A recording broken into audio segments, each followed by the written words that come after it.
Nous ne pouvons édifier la maison de Dieu selon ce qui a été conçu pour l'homme ou sur une fondation humaine.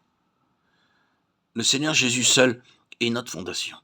Il est aussi notre architecte et notre maître d'œuvre, ainsi que celui qui supervise l'ensemble de l'ouvrage. Demandez-lui donc conseil à chaque étape du travail. Consultez-le afin de vous rendre compte si vous travaillez de manière conforme à son plan céleste. Si vous bâtissez sur la fondation appropriée et ainsi de suite, il vous répondra et vous indiquera si vous commettez une faute. Ce sera une grande joie pour vous et pour lui lorsque vous lui demanderez son avis et lui obéirez en toutes choses, aussi petites ou importantes puissent-elles vous sembler. Si vous n'obtenez pas une réponse immédiate, attendez patiemment. Il vous révélera son plan en réponse à la prière d'une seule personne ou de tout un groupe. Surtout ne vous fiez pas à votre propre sagesse. Lorsque nous nous placerons sous sa direction et sa souveraineté, et que nous construirons selon son plan, sur sa fondation, alors nous serons une source de bénédiction pour d'autres. Dans le cas contraire, notre travail sera vain. Beaucoup de croyants ne savent pas comment apporter leur contribution à l'édification de la maison de Dieu. Des années peuvent s'écouler avant que nous n'ayons appris cette leçon. Mais il faut qu'elle le soit, lorsque c'est le Seigneur qui édifie la maison et que nous sommes ouvriers et associés avec lui.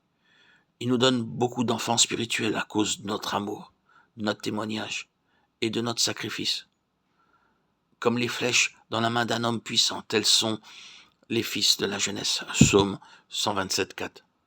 Nous sommes remplis d'allégresse et de force et notre joie est multipliée lorsque nos enfants spirituels apprennent aussi à grandir et à marcher avec le Seigneur.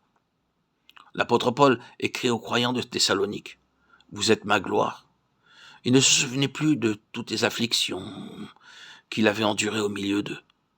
Lorsque vous assumez votre part dans l'édification de la maison de Dieu en gagnant des âmes qui sont les pierres vivantes, et que vous les élevez dans l'éducation du Seigneur Jésus-Christ, les versets 4 et 5 du psaume 127 s'appliqueront à vous également.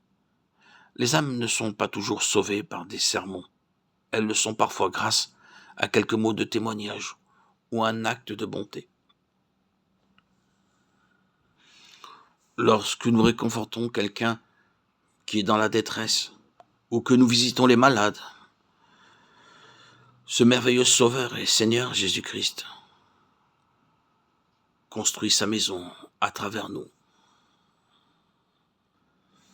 Notre responsabilité est active. Nous sommes le matériau, les pierres vivantes avec lesquelles il construit sa résidence. Vous-même aussi, comme des pierres vivantes, êtes édifiés en une maison spirituelle. 1 Pierre 2,5.